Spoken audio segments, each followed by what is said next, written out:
For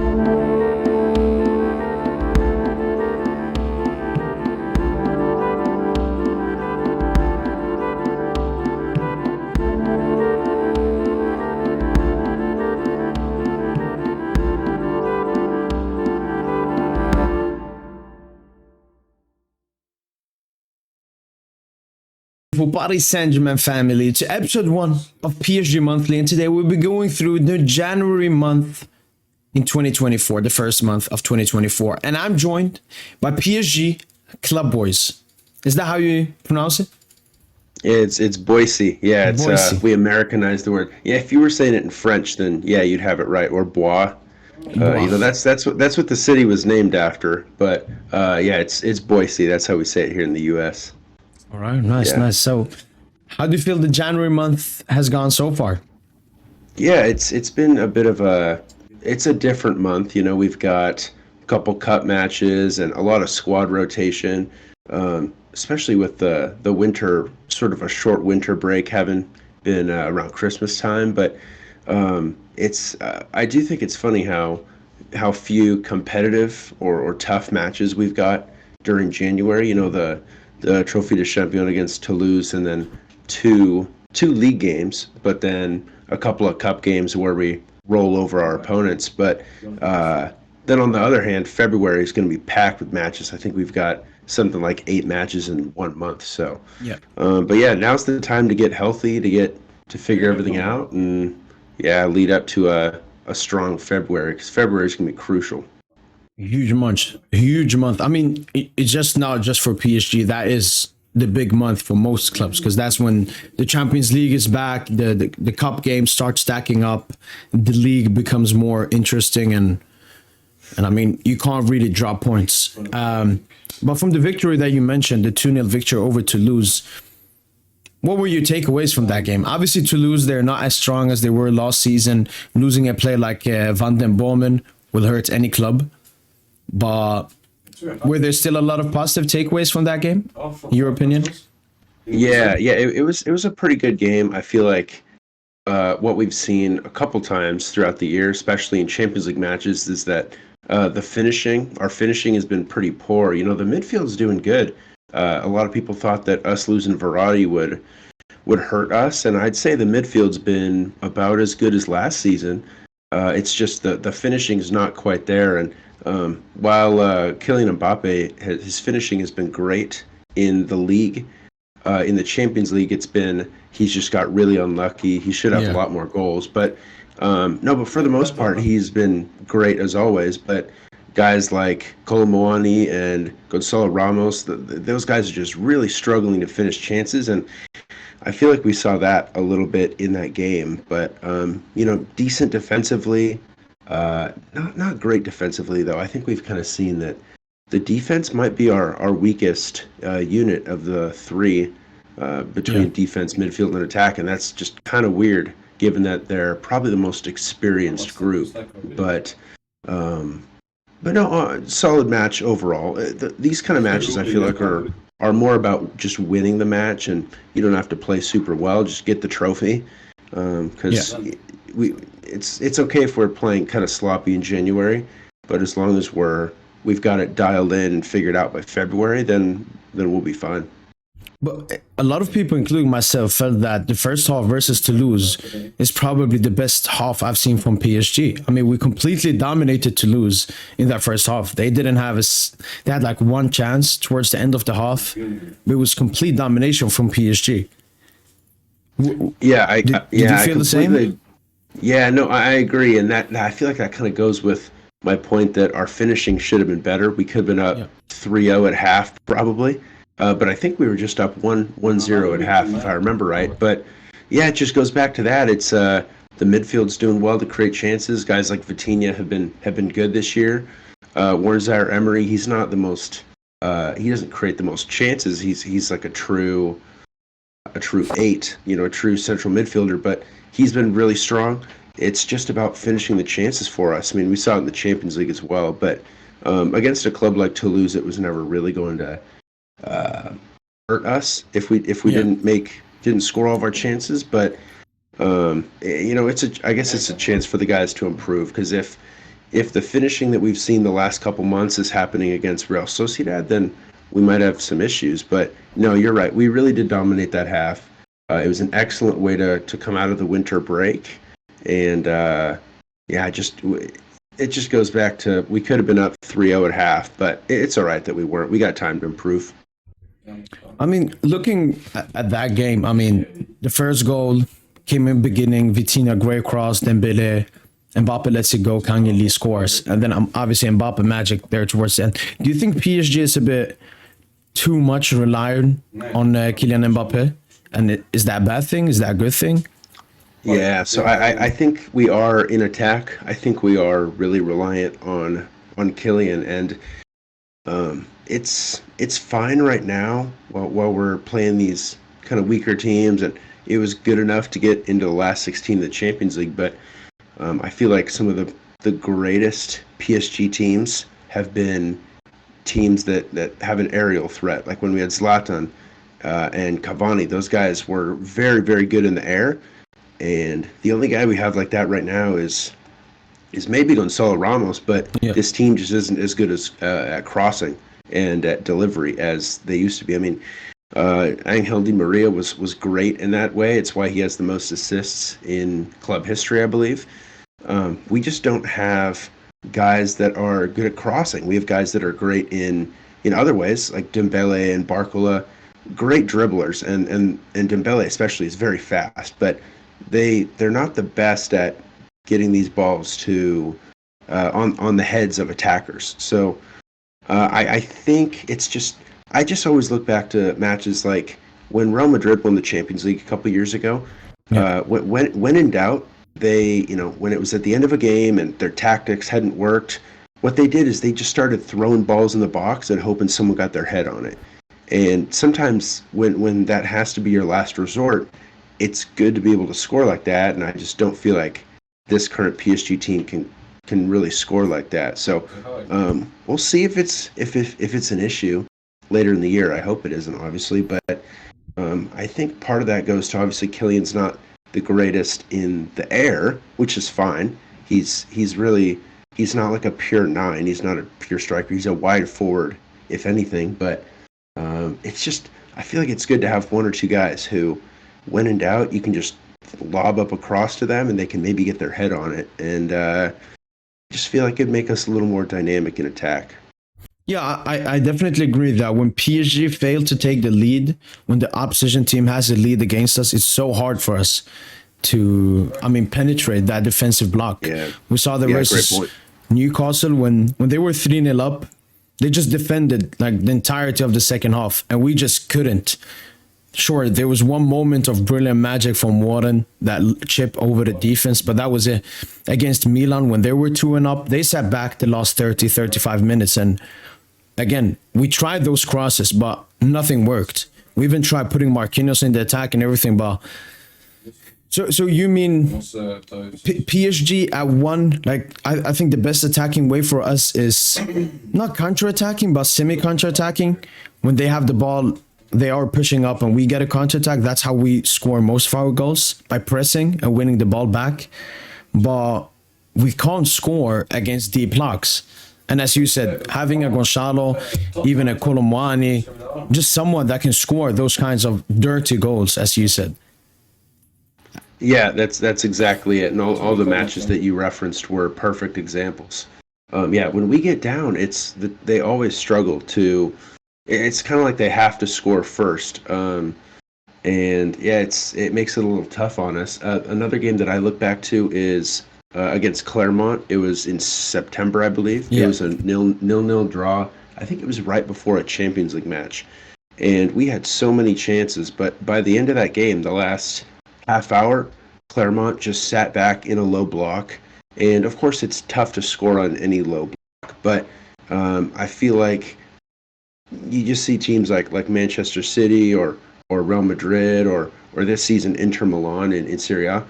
They've got the ability. They're just a little better at scoring against low blocks than we are, in my opinion. Yeah. And I just hope it isn't the difference in any big match this year. But no, everything you said, I totally agree with. So do you think Lucho? Do you think it has to do with Lucho being a bit arrogant? Because we can clearly see that Lucho's more arrogant than the previous managers we had in Galtier and Poch. Do you think he doesn't want to do a plan B? He only wants to focus on perfecting plan A? Yeah, that's a good point. I haven't really thought about that. No, that's a great question. I should have thought about that. I would say there's at least some truth to that. Yeah, it does seem like it's his way or the highway. Yeah. It's like when he said, if they can score 5, we can score 6. Or versus Newcastle, like after the game, he wasn't saying, "Oh, I shouldn't have started 4 attackers." He said, "I should have.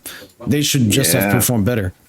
That's a great point, actually. Yeah, no, the more that, and I bet you could think of several more quotes off the top of your head that are examples of that. So I think I agree with you there after, especially that quote where, yeah, he didn't apologize for having 4 attackers against Newcastle. Yeah. Instead, he was basically just stating, well, the game plan didn't work out, but in a perfect world, it would have. So, no, I think there's truth to that. Yeah, he's a bit arrogant, and that's not the worst thing. Yeah. I mean, I'd rather have a slightly arrogant manager than a slightly timid manager where they're always trying to react to the opponent and they're never playing into their own strengths. Yeah. I feel like my American football team in the NFL, I feel like our head coach is always, he's like a little too timid. He's always playing towards he wants to counter what the opponent does, but we're so good. Like, we're one of the best teams in the league, and it's like we gotta do what Lucho does a little bit and go play into your strengths. It won't always work, but more than often it probably will. 100%. 100%. Yeah, like even Lucho after that Newcastle game, he said, in another word, Newcastle are not scoring 4 goals because their 4 goals came from a very low XG, and they pretty much only have 4 chances.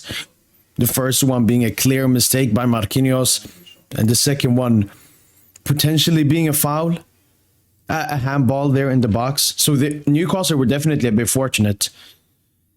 And I think that Lucho's arrogance will be the difference from us going far in the Champions League or not. Like, we will either, for example, when we face a possession team like City, because I think, yeah, City is the only better possession team than us in top 5 leagues this season. Do you think Lucho will try to out-possession City? Or do you think he will finally play differently depending on the opposition? Yeah, that's a great point. You're probably right, where he'll probably try and out-possession them. And I just think, and not to be a downer, I think this so far has been a really great season for us, and I think the future is super bright. But I've said a couple times, I just don't see us winning the Champions League this season, and that's fine. We don't. I mean, yeah, we go for it every year. It's not like we don't have rebuilding years here. I like to say we don't rebuild, we reload. That's what I like to say. But that's a quote I heard from, I can't remember. I think some American athlete said that once about the NBA or something. But no, I don't think we're quite going to get there this year because it's just we need a little more time to get perfected in Lucho's system. And I don't have the greatest memory of his trouble-winning Barcelona team, but from what I remember, it felt like they were a team that they were going to play their style of football and they were going to win or lose with it. And they won. Obviously, they were trouble winners. And I just feel like this team isn't good enough to do that quite yet. And I'm guessing that that's going to be the reason we get knocked out of the Champions League this year eventually. But no, I think that's a great point, though. The arrogance will be good for this team in a year or two when we've perfected the Lucho system. But until then, it's just going to take time. But, like, I do agree that I don't really expect the Champions League. For me, the expectations are very low. As long as we go past the round of 16, which we failed in the last 2 seasons, as long as we do that, it's a dub season, in my opinion. Yeah. But I think Mbappe is a difference maker. Because if we had this young team, a manager just came in, yeah, sure, you just expect anything. Just make it out of the groups, do something interesting in the knockout stage. But because we have Mbappe, I think the sky's the limit because Mbappe could literally, if he, as you said, if he slots those chances, we would have gone through as the first team easily in the group. For me, it's all about Mbappe if we want to go deep or not. And yeah. No, keep going. What were we gonna say? Yeah, I don't know if. I mean, it's a good thing. I mean, if we look at Barca or previous Madrid teams, they've been extremely reliant on Messi and Ronaldo. They wouldn't have done what they did without them. So, like, it's something I always think about if it's a good thing or a bad thing being this reliant on a player that his contract ends this summer. Yeah, it's a weird situation for sure, and of course I would like to keep him and extend him, but he is. I mean, his wages are extremely high, and I just don't. I don't know if it's for a mentality thing. I don't know if it's a good thing to pay him even more than we're doing now because he's making basically twice as much money as anyone else in Europe. But you are right when he's. I mean, we've seen big game Mbappe in the past has carried an injured, beaten up France team to within moments of winning the World Cup final. And we've seen in some of these seasons where we're knocked out of the Champions League in the round of 16, the only one scoring goals in the knockout rounds for us was Kylian Mbappe. So, no, I agree with you. It's a bit of a weird situation. We're reliant on him, but he could leave at the end of the season. But it seems like everything he wants, he can have right here at PSG. And it is just a little weird when, I mean, I guess I'd prefer him to be, a winger or a wide forward like he is compared to a true nine, because then he's more reliant on delivering crosses. But, man, no, you're so right, though. We cruised through that group, and we finished top of that group easily if he finishes his chances. Yeah. And I guess if you just think of the chance against Dortmund on match day 6, the one that Sula cleared off the line. I don't know how he didn't score that, but if that goes in, we probably win the group. And yeah, if you look at the stats, if you look at the XG table and all that, we were very unfortunate to not win the group. So I think in the Champions League, this team is probably better than a non-PSG fan is giving us credit for. And do you think us having such a tough group stage, like every game felt like a final, do you think that has mentally made all of our players, especially the new players, much stronger mentally already?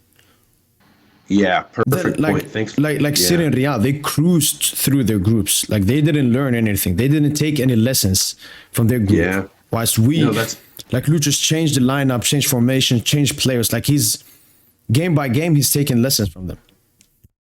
Yeah, that's a great point. I think that I think you're 100% right. I'm glad you brought that up because I hadn't thought about that in a while. But especially, for how young this team is. I mean, our average starting midfielder is 21 or 22 years old. So, no, I think you're totally right. That's why when we got the group of death in the draw back in August or September, I was, we're thinking again, like tough group again. It feels like the draw is just never very kind to us. But in a way, I was thinking, well, if we're legit, then we'll get out of the group. So, yeah, I totally agree with you. If we see, I mean, Real Sociedad are a great club. They're the only club that I really follow in La Liga, and I watch them on a pretty consistent basis. So I feel like that was sort of my dream draw a little bit that we got them. But they're a great team, and they press very, very well. But if our midfield shows up and if the defense is solid at the back, they don't have to be perfect, but if they're solid, then if our guys are up to the occasion, then I could see us winning that tie 5-6-1, despite how good Real Sociedad are. So I agree with you. Yeah, it was probably a good thing that we got a tough group. Yes, we're already bad and hardened for the knockout stages. We're ready. We're ready. Especially with such a new team and young players as well. Like Manu Ugarte. He's already gone through 3 seasons at PSG. Being dropped, being benched, starting, being called the best player in PSG. Like he's already gone through so much that I think it will only help him in the future. But going on from... Do you think winning a trophy Is that important for the new players? Like, do you think it has a big effect on team chemistry, feeling part of the club, part of Paris Saint-Germain, and so on? That's I'm gonna go. This might be unpopular, but I'm gonna go. I'm gonna go no. I think that it's obviously good to win that trophy, to win the Trophy de Champion, Yeah. but I think it's a trophy that they all expected to win. And as anyone who's watching, where you can see the clip here, where it's all the guys, all of them smiling, holding up the trophy. I think it is a good thing for morale. They're thinking, yeah, we got the first trophy of the year. For a lot of these guys, it's their first trophy at PSG or maybe even in their club career. But I think they see it as something that they expected to win. Mm. I think getting out of the group. I mean, this is not an unpopular opinion, but I think getting out of the group was far more important. Um, these guys got to struggle. They got to win big. They got to lose big. Um, they, yeah, you are right when you said Ugarte has basically gone through 3 full seasons of being a PSG player. Yeah. Where, yeah, like you said, getting dropped, being called the best player in the squad. Um, it's it's it's been a bit of a weird season in the way that things kind of feel normal. It feels like we're doing what normal clubs do, and we're not messing around with. I mean, having Galtier and Pochettino for a while, those are some weird seasons. Like we weren't acting like a big club. We weren't playing like a big club. We weren't up for the occasion at times. And although we didn't play super well in a lot of our matches, Yeah. we did enough against Dortmund to get out of the group. We did. I mean, we beat them, you know, just fine on match day one. We had that really unlucky draw against Newcastle that we should have won that game. And at the end of it, we were just praying that that Mbappe was going to make the penalty. I think that kind of stuff's more important than just winning this trophy. But so I don't personally take too much out of the Super Cup win. 100%. I mean, it's just probably a continuation of their Christmas and New Year celebration more of rather than something they've accomplished or something. Um, do you think though the Coupe de France is something that PSG players can expect? Yeah, I Because feel we like haven't that's won it for 2 years now. exactly that's what I was gonna say. Yeah, it's I mean, last year knocked out against Marseille in one of the worst matches I think I've ever seen. And then the year before against Nice on penalties, I remember Xavi Simons missed the penalty in the shootout. Not Yeah. to blame it all on him. I mean, other we could have played better throughout that game, but yeah, it's historically PSG has won the Coupe de France more than any other club. And I think that was almost already the case before QSI bought the club. So historically, the Coupe de France has been our trophy. Yeah. It's been even in bad years, like in 2005 when PSG weren't even in Europe. I'm pretty sure we won the Coupe de France that year. So the Coupe de France really is our trophy, even before QSI was around, even before the money was around. So I always think for me it's very important to win the Coupe de France each season. If you ask me, either beat Marseille in the Coupe de France final. I know we can't anymore because Rennes beat them last week. But if we could beat Marseille in the Coupe de France final or make the Champions League semifinals, I would pick winning the Coupe de France in like Le Classique Coupe de France final. That it's a very important trophy to me personally, and it's got to be our utmost priority. I mean, the match against Stade Brestois in about 2 weeks, it has to be full strength lineup. It's just a trophy that PSG needs to win. It's been ours. So yeah, frustrating to see us not win it the last couple of years. But how do you feel about the Coupe de France? I mean, how much do you value it over a Champions League run or cruising to a Liga title? I mean, I value every single trophy, but I would say that I probably value the Coupe de France more than the league, just because we haven't won in the past 2 seasons. Like when we don't win a domestic cup, because before we had the Coupe de la Ligue and the Coupe de France, but now whenever we don't win a domestic cup, it feels there's a void. Something is missing. So I want the Coupe de France more than Ligue 1 this season. How crazy that sounds. because we've won the league. I need the Coupe de France now. Yeah. Yeah, no, I get that. It's also since the Coupe de la Ligue went away 2-3 years ago. The only way for, I mean, I guess we could count the Trophée de Champion, but the only way for PSG to win the treble, essentially, is to make sure we win the Coupe de France. If we don't win the Coupe de France, then it's not going to be a treble-winning season, essentially. So, yeah. Do you see us having a different mentality? I mean, we've only played US Orléans and US Reville so far, 9-0 and 4-1. But do you see something different from PSG this season in the Cup compared to the two games, to past two seasons when we went out in the quarters? Yeah, I think given that the Liga season has 4 less games now, since we went from 20 to 18 clubs, Yeah. there's a couple less matches than usual. I don't think the players are thinking this, but the odds that we make the Champions League final aren't super high this year. So, and we're already, I mean, we have a 5-point lead on Liga right now. If we win tomorrow, it'll be 8 again, because we're recording this just after Nice won a little bit earlier in the day. But I think that they know, I mean, we've been so good in Liga since October that Lucho has figured out Liga. I mean, not that we should struggle in the league given how much more money we have than everyone else, but Yeah. we figured it out, and I think the players are pretty confident that they're going to win Liga with relative ease. So I feel like, yeah, the cup has to be these cup matches and these Champions League matches.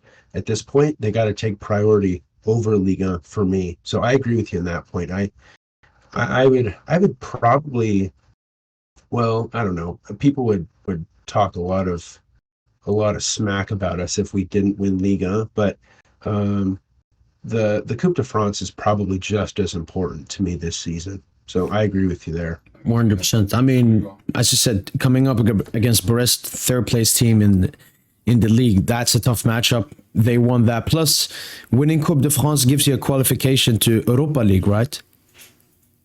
Yeah, Was it Conference does. League? Which No, Europa League. actually, you're right. I think it is. I think it is the Conference League now. Yeah. Wasn't it Toulouse that went? Oh no, you're right. Then it is the Europa League. Yeah. Yeah. Which, I mean, So the French teams that we will face, they're competing for that spot. They won that spot. That's a big spot for any French club. yeah. Especially like last year when Toulouse knew that they needed to win the cup to be in Europe. Yeah.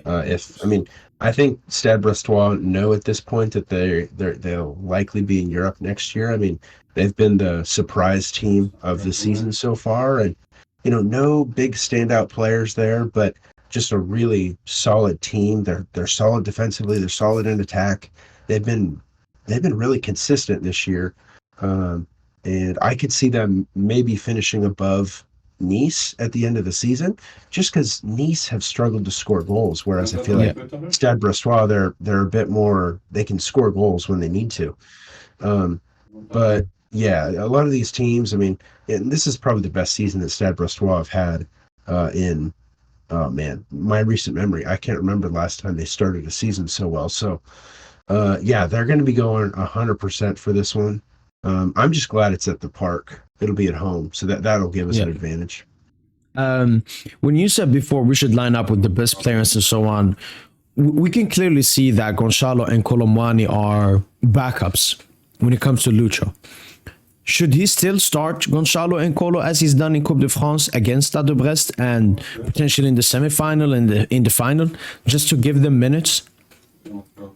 Ooh, yeah, or does that show that he doesn't prioritize the cup because those are not his prioritized attackers? Yeah, I would say if it were up to me, if I were Lucho in this situation, I'm going to be playing Kolo Muani and Ramos in league matches more. And I really love Goncalo Ramos. I love his profile. I think he has the potential to be phenomenal for us. But at this point of the year, I think it's pretty clear that you're right. They are backups. And it's just, they're not the guys that are going to be starting for us in the big matches right now. Right now, it's going to be up front. It's probably going to be Barcola, Dembele, and Kylian. So I think it's he's showing all the different combos there. I just think no, like these cup matches, they're the ones that we need to be winning right now. I mean, we can play Gonçalo Ramos and Kolo Muani against some of these Play pretty bad. Strasbourg. Yeah, We can play that. like teams. Yeah, like against Strasbourg, Clermont, Lorient, teams like that. Those are the matches I want to see them in. A bit against weaker opponents, they can build their confidence, get a goal or an assist, something like that. But right now, I feel like that front three you're showing right now, that's our strongest front three right now. And I know there's not too much of an aerial threat there, but we kind of went over that already. How that we're not really we're just not built to play like that to score headed goals. But I just don't think we can be playing those guys in the biggest of matches this year. I prefer that front three right there in all cup matches the rest of the season. And big games in Champions League and so on. Like, because that's why I went to the slide. Like, what is your preferred attack? Probably this is better on form because they've been playing form. They have more chemistry together. But if you had just three play, because I think Dembele and Mbappe are confirmed starters, and then the odd man out, should it be Barcola? Should it be Goncalo? Should it be Kolo Muani? I've seen a lot of people, and probably including yourself, saying Goncalo should be the preferred because then we have an actual target man, someone we can put crosses in difficult times. It makes us a bit more unpredictable as well. But that would also mean Mbappe moving to a left winger. So the bigger question is more, is Mbappe a left winger or is he a striker? What's best for the team? Not just best for Mbappe. Yeah, it's tough. Man, I think we know that he prefers the left wing, right? Isn't that what #PivotGang is about? Correct me if I'm wrong, but it's just, I mean, for me, my ideal starting attack, if everyone's on form, is going to be Kylian, Goncalo Ramos, and Dembele. But the tough thing about that is that when we've got Mbappe and Ramos, we've seen so far this year that they both want to be the primary goal scorer, which is fair. I get that given their positions, but it just doesn't quite work out when they're on the pitch at the same time. I think they've spent several hundred minutes on the pitch in that exact, front three right there. And it's been a bit off so far this year. So as much as I like Ramos's profile more than Kolo Muani, I think Kolo Muani plays a lot better with Kylian and with Dembele. So that all France front three is, in a way, Kolo Muani doesn't score as many goals. I don't think he's as good of a player as Gonçalo Ramos. I could be proven wrong in the future, but I think this front three kind of makes more sense. Kolo Muani can play the ball to Kylian more, and it's just from what we've seen, it's been a little bit more of a fluid and not symmetrical. Just the attack just seems a bit more cohesive. So I think if we're going to see Barcola taken out of the lineup, this is probably the front three here that I would want. And it's also just weird though, because like you said, back to Mbappe being a left winger or a striker, he's sort of a wide forward, which I guess is technically probably considered more striker than winger. But I don't know, man. It's weird because if you've got Mbappe and Kolo Muani as wide forwards, that makes the spacing and the use of space and the pitch a little bit weird when talking with Dembele's also there on the right wing. So I don't think I'm as good at tactics as you are, but that's kind of my take on it. I want to know what do you think is going to be, to answer your own question. Yeah, what would you prefer out of this? First of all, I think if you have an attack of Kolo Muani and Mbappe, the best thing would be to have a number 10 beneath him, because Kolo Muani is a right forward and Mbappe is a left forward.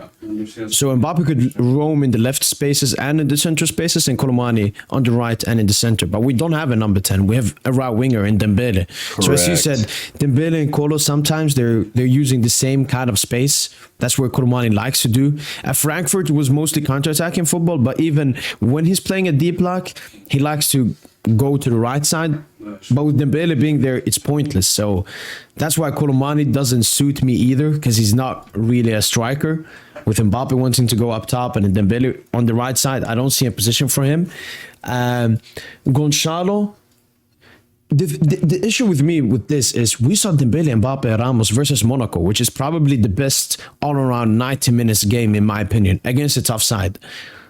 Goncalo was good. But he hasn't started a single Ligue 1 game since that game. But I do think it's about the virus. And I hope so. Because it was a bit weird for Lucho to bench Ramos after having his best performance in an actual good game. So I don't know why he was benched after that. I hope it's the virus, because that would make it logical, but I don't know. And the final thing I want to say is you brought up that pivot gang thing. I've been thinking about that, and I think there's a difference between what Mbappe is playing now as a number 9 and the pivot Galtier wanted him to play before. Because before, Mbappe was supposed to be the dirty man, the person that does the dirty work for Messi and Neymar. He was the one that gonna make constant runs and taking defenders, which gives more freedom to Neymar and Messi. And that's exactly what he said in his quote, if I can bring it up here. He said,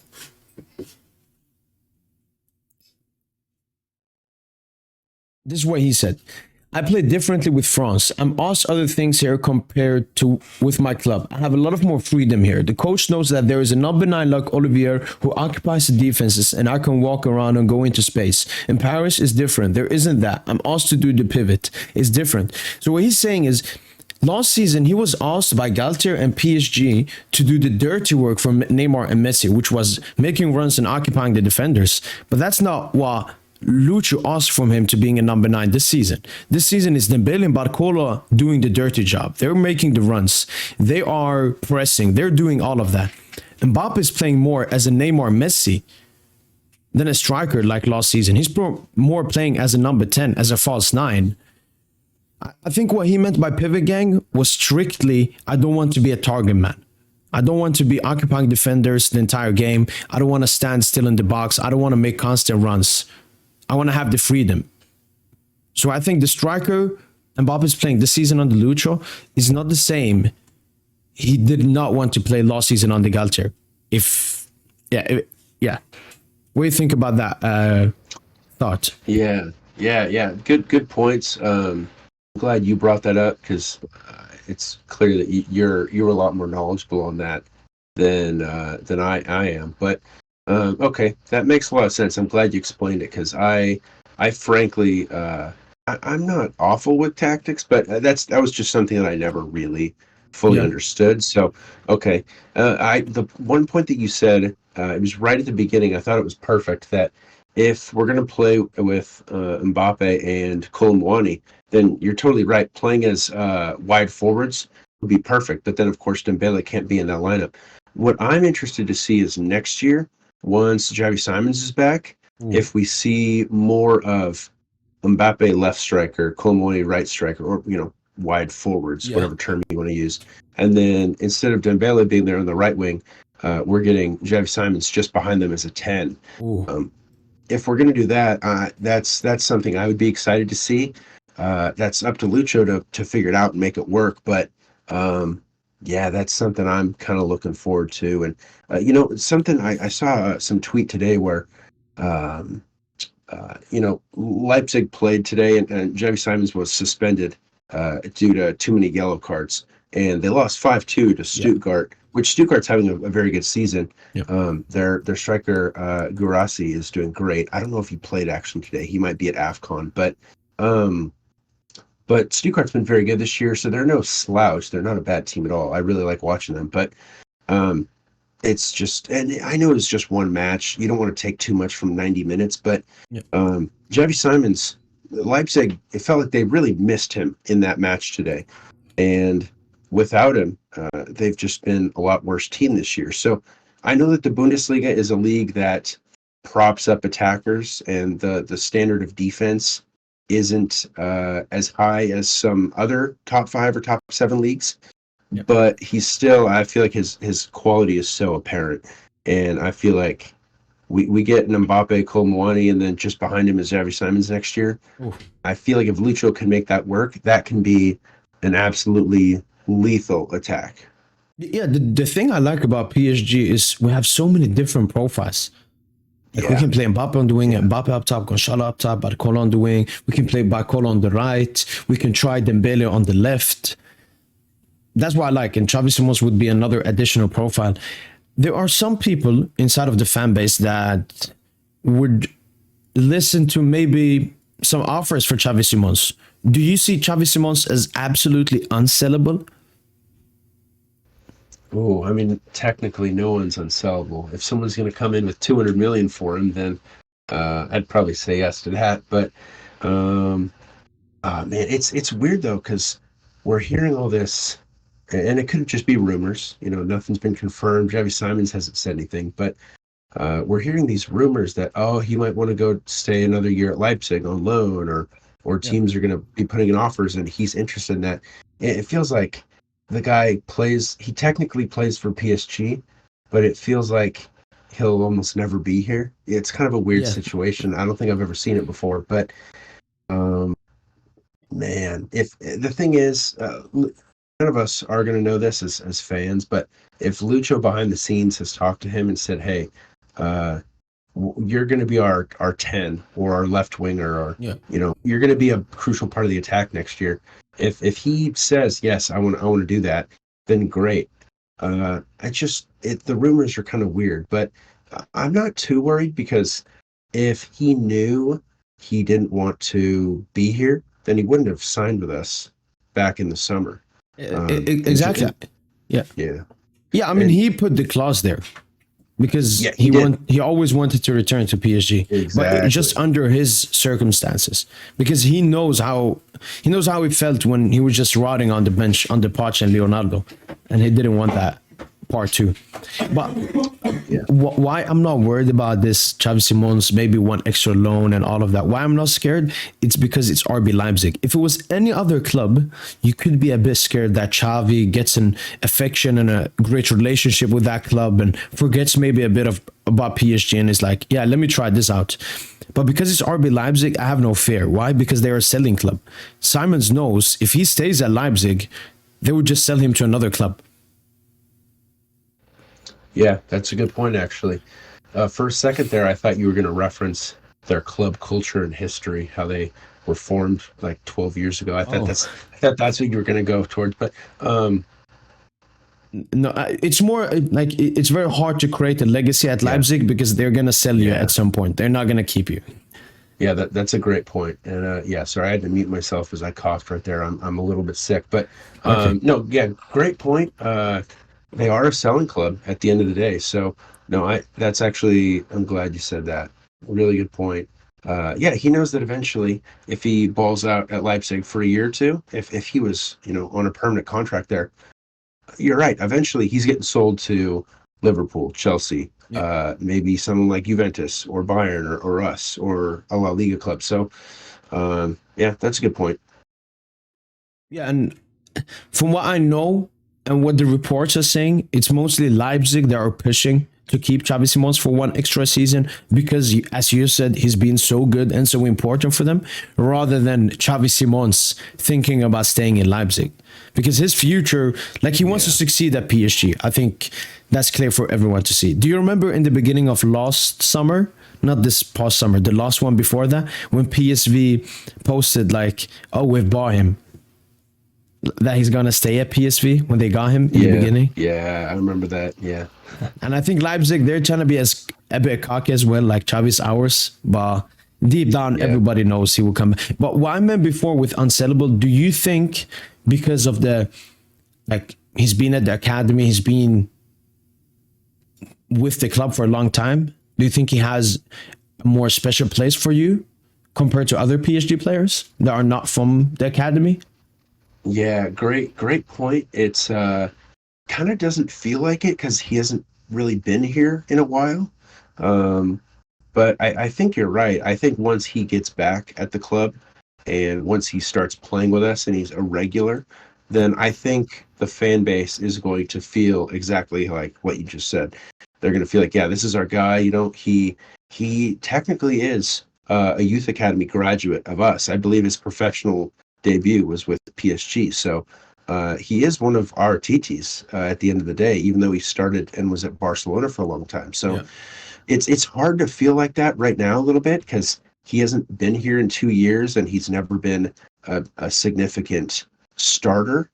Because he was still developing 2 years ago and he still is now. But I think I agree with your point that I think I believe the fans will feel exactly like how you just said once he gets back here and starts playing a lot. I feel like he could be a guy that I mean he's pretty active on social media. I feel like the way he posts with a lot of class and pride in what he does and who he's playing for. So I feel like when we get a big game from him in the Champions League next season, he gets a goal and an assist in the game, and we win over some big clubs, some other big club, and he has some really sweet looking high quality photo that he posts on social media. Yeah. I feel like everyone's gonna jump on that, be like, look, this guy, it's just everything that all the vibes he's giving off is that he just loves this club. And I feel like a lot of people are gonna feel about him how many of us do with Warren Zaire-Emery. So, Yeah. yeah, great point. 100%. I mean, he is really passionate whenever you see him on the pitch, whether it be for PSV, for Leipzig, for the Netherlands. And I mean, he obviously has an attachment to PSG. I mean, this is where it all started from off, in his opinion, plus his favorite play. I mean, Chavi Simons was part of the Champions League squad that went to the final, right? Him and Michoud and Garbi, I Oh, think. was he? Oh, I actually don't know. I remember That's that Garbi was there because they cut his hair. Was it him? who was it? Sorry, No, who it was that? wasn't Garbi. It was that Ruiz kid. If you remember him, Oh, I think he went to K, Auxerre. yeah, K's Ruiz Atil. Is that who you're talking Yeah, about? yeah. He was there. Was Okay. Chavi there? Yeah, K's Ruiz Atil is like a bench player at Auxerre now. I kind of feel bad for him. His career kind of fell off, but I yeah. remember Anyway, I him. if Xavi Simons Aushish. was yeah, I don't know if you're looking it up right now, but if he was in that squad, I'd be surprised. Yeah, let me know if you find that. I mean, yeah. So he was not there, but yeah, I still think he has a strong affection and bond with the club. I think his favorite player is Neymar as well, and him playing and meeting Neymar and being a lot of time with him at PSG makes his love towards PSG even more. But talking about some other Brazilians, Paris Saint-Germain's only two January signings so far, Gabriel Moscardo and Beraldo. What are your hopes about these two signings? Obviously, Moscardo will remain in Brazil until the summer and arrive for preseason next season. Yeah, so I when the talks were going on earlier this month about us signing them, I was looking them up a little bit, and I'm not the kind of guy to watch comps or a lot of videos of guys because I feel like for me, I don't know technical skills and all that enough to be able to judge on their potential quality just Yeah. based on videos. But looking at them, according to Transfermarkt, they both of these guys. Well, I guess now they're both here at PSG. But before we signed them, Moscardo and Beraldo. Moscardo was the most valuable player under the age of 23 that wasn't playing in Europe. Okay. So we're basically talking best young defensive midfielder in the world that's not in Europe. And then the same for Beraldo, most valuable attacker under the age of 23 that was not playing in Europe. So I've got high hopes for them. I think it'll take a couple seasons for them to break into the first team, of course. But our defense is the oldest part of our team, and I feel like Moscardo's not a defender; he's a defensive midfielder. But getting guys like Beraldo now, I think is great for us. And 20 million is a lot of money, but if this guy if he even ends up being Marquinhos quality, which I believe he has the potential to be better than that, a lot better than that, then we'll be talking, we basically got Marquinhos replacement for just 20 million. And so I think great business for the club. I love that we've invested in young players more this season, because that's what all these successful clubs, Bayern Munich, I think they're one of the best run clubs in the world. They've been doing this in Germany and Eastern Europe for years, buying the best player from Poland, from Austria, from within Germany, using the Bundesliga as a youth academy, essentially. And we can't quite do that in Liga, but at least not to the same extent. But the fact that we're going out and actively buying, I think Luis Campos and Luis Enrique and Nasser, I think they bought something like 15 young players, players under the age of 23 in the past season and a half now. So I'm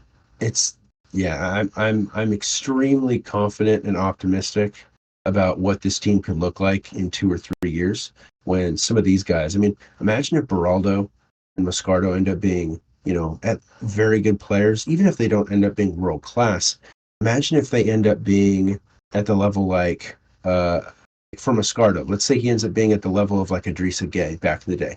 But imagine he's our bench option. Like he's the guy that we sub in late to games. And, just thinking of the best that guys like Idrissa Gueye, and I don't want to use Blaise Matuidi because he was very, very good for us. But if these guys end up being like really solid players for us, and they're backups, they're not even the starters, then I'm just thinking that the depth that this team could have could be absolutely phenomenal. And if depth can make or break a season. And if you're in a tough UCL game, a tough Champions League game, and your current guys just aren't getting it done, imagine if Ugarte just is struggling in like a Champions League semifinal in a couple of years, the second leg, and we sub him off and we put Moscardo on, and Moscardo is almost as good as him, but he's completely fresh. It's so tough to beat a team when they've got this really great depth. And if any of these guys turn out to be anything significant, then I feel like we're just really setting ourselves up for success. 100%. I've been reading into a bit Beraldo and Moscardo. I think they were both named as like the big talents coming out from Brazil in 2023 and 2024. So, and Moscardo, it was said he was the hottest defensive midfield prospect since Casemiro, and Beraldo as the hottest center back / defending prospect since Thiago Silva. So the hype is there. The hype has always been there in Brazil. They're always trying to hype out their players as much as possible. But the other great thing I like about this is if we didn't buy Beraldo and Moscardo now, Beraldo would have probably gone to Porto or Benfica or Lyon or something. And then we would have been linked with them when they were worth 80 to 100 million. Like Antonio Silva and Inacio and so on. But we're buying them before they get that extremely overpricing on their price tag, which is another great thing by Campos. He buys them before they blow up and makes them blow up at his current club. Yeah, just you've seen for me that I love Luis Campos. I think the guy is brilliant. I feel like anyone who doubts him, just wait a couple of years and you'll see some of these guys blow up. And if you look back to the most notable signing that Luis Campos made, having a player blow up and then they're like a global superstar, is he was one of the guys that discovered Kylian Mbappe. He's the one who he signed him to Monaco for free. And then when they sold him to us, they made 180 million off of Kylian Mbappe. And that's after he had taken them to a Champions League semifinal. So Luis Campos knows how to find the talent, especially I feel like the talent that the Portuguese speaking talent, going after a lot of Portuguese and Brazilian guys. But 100% agree with everything you said. Yeah, and as you said with Campos, I think a lot of people, why they despise or dislike Campos is they've been used to us buying players in their prime for a very long time. Di Maria, he didn't need time to adapt. Neymar and Mbappe, Mbappe needed a bit of time, I would say, to become the player he is now, but these guys didn't need to adapt. They came here already amazing. But now we're buying Ugarte, who only had one big season at Sporting Lisbon. Vitinha, only one big season at Porto. Kangin Lee, a bit of a, not that, I mean, he hasn't played in a tough team or something, just Mallorca and Valencia before. So these players are going to take time to adapt. And as you said, with time, Campos will be proven as an amazing sporting director. But we'll just have to be patient with these players, and that's PSG fans gotta accept to be more patient instead of expecting the best. I totally agree. The point that you said is, especially a lot of our fans, I mean, PSG has a lot of new fans, of course, back in 2017 and recently. I mean, if I always say this, if you're one of those fans that if you just jumped onto the bandwagon because we signed Neymar or Messi, then if you love them more than the club, then you're not really a PSG fan. But there are a lot of people who became fans of the club because we signed those players, and those kind of newer fans have never seen us in a stage where we've been signing young players like this. Yeah. I mean, even before Neymar, I mean, even when QSI came in 2011, we still bought some young guys. I mean, I believe guys like, if I'm remembering right, like Blaise Matuidi and Cavani, from what I remember, they weren't young, but they weren't like in their late 20s yet. They weren't in their absolute prime, from what I remember. So, yeah, a lot of fans have never seen us take this more sensible and long-term approach. And I agree with you. Fans are going to have to realize that the bling bling days are over. The bling bling days clearly didn't work. We tried it. It failed. We made it a Champions League final. We almost made it pay off. But overall, it was a disappointment, if we had to sum it up. So this is the future. This is how this club should be run. And with patience, it's going to pay off. I mean, the thing is, I have no issue with buying superstars or players that come with immediate impact, but you can just buy one or two of them. Because first of all, like these players, when they come in, they have a low wage. Moscardo and Beraldo, they have a low wage. But when you buy, like Leonardo, he bought all of this Andre Herrera guy, gave him a big, hefty contract for 5 years. And then we had issues removing them. If Beraldo flops at PSG, we can still sell him and get probably a profit. Yeah, because there's a potential. Exactly what we're seeing with Ekitike right now. We bought him for 28 million, and even though he hasn't played in basically a year and a half, when we sell him, we're going to at least get 20 million back for him. So at the very most, it's a small loss. I totally agree with everything you said. I mean, there's barely 3 days left of the transfer window. Do you see anyone coming? And I've clearly seen your tweets. Like, you don't think we need anyone extra? Yeah, I don't think we need anyone extra. I think we have too many players as it is. I tweeted earlier today, I don't think this will happen, but I would love to see us sell 2 or 3 players. I feel like, and no disrespect to them, but Keylor Navas, I feel like the guy is kind of wasting his twilight years here, just playing against, cup matches against Orléans and Revel. I feel like, but the thing is, he's not going to leave because he's making something like $11 million or 11 million euros. So his wages are too big to get rid of him. But guys like him and Kurzawa, they're not playing, and it's just they'd be better off going somewhere where they get playing time. But they're going to ride out the rest of the season because Kurzawa is apparently making $6 million this year. That's the estimate. I can't believe that he's making $6 million to basically not play at all. But that just goes back to some of those Leonardo contracts that were given out a couple years ago.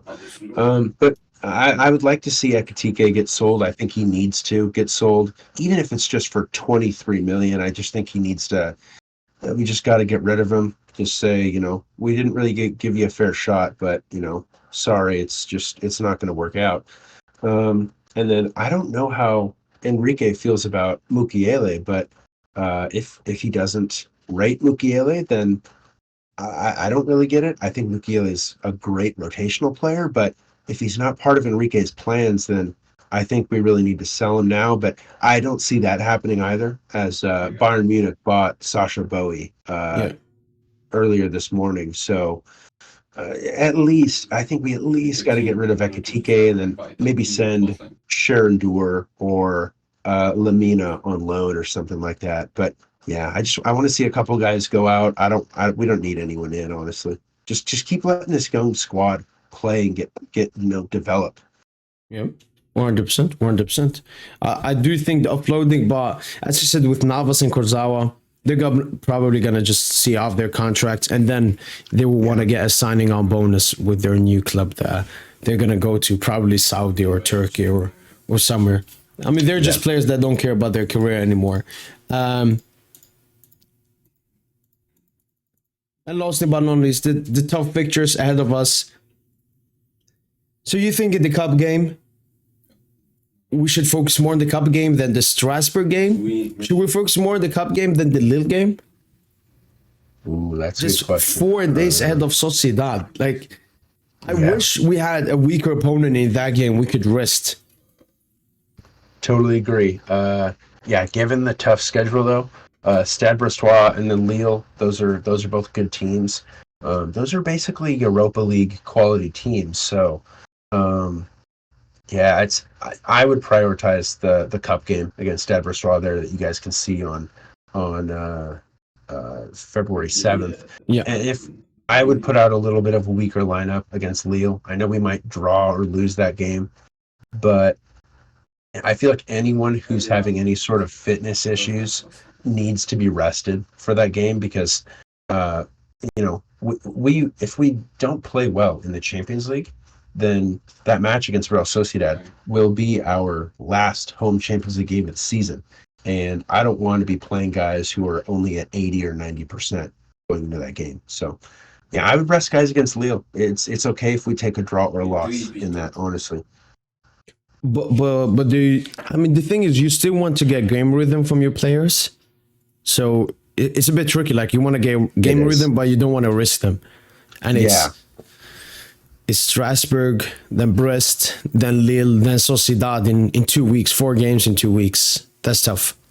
It is, yeah. And then, Luis Enrique is going to have to be a bit smart with that one. If, like I was saying, if there's a guy that is 100% fit for the Lille game and you know that you want to start him on Wednesday against Sociedad, then, maybe play him for 70 minutes or so. And hope that game goes well. But I don't think anyone in this team, not even Kylian Mbappe, I know he's going to play all 4 matches and all 90 minutes for all of them. But if it was up to me, I wouldn't be playing any player on this squad. I wouldn't start any player for all 4 of those in a row. So I just feel like, we've got to do a little bit of load management. You're right, like the rhythm is important. But I feel like we've got so many matches leading up to that Sociedad match. We've got, 4 matches before that if we feel like we're going to get into game rhythm. I feel like the match sharpness will be there by the time we're against Sociedad. And for me, I think the most important thing is making sure no one is overly fatigued or injured for that Sociedad game. So I would kind of take it a little bit easier if I were in Enrique's shoes. Yeah, I mean, let's hope Lucho doesn't take any unserious risk in these games. And as you said, maybe for the first time this season, we could potentially see Mbappe rested for what's best for the team and what's best for Kylian Mbappe. But that's been it for Paris Saint-Germain Monthly. Hopefully me and PSG Club Boise. Boise. Has recapped the month well. And we're looking forward to the month of February, the toughest month probably this entire season. So it's now or never for Paris Saint-Germain. Any final message to the listeners? No, I don't think so. Let's just finish out this January window well. I'm excited for the match tomorrow. It's going to be weird playing Stade Brestois tomorrow and then in 10 days. It'll be kind of weird. I'm almost hoping that Luis Enrique throws him a bit of a curveball as far as tactics. I hope that he doesn't reveal too much, because that cup game I feel like is must win. But yeah, that's about it for me. All right. Hopefully, everyone that's been listening has enjoyed this podcast. Another one will be dropping, obviously, for the month of February. And let's hope we can be celebrating at least the first leg victory versus Real Sociedad. That has been your boy PSGINT. And as usual, allez, allez, allez Paris. La dernière situation du match.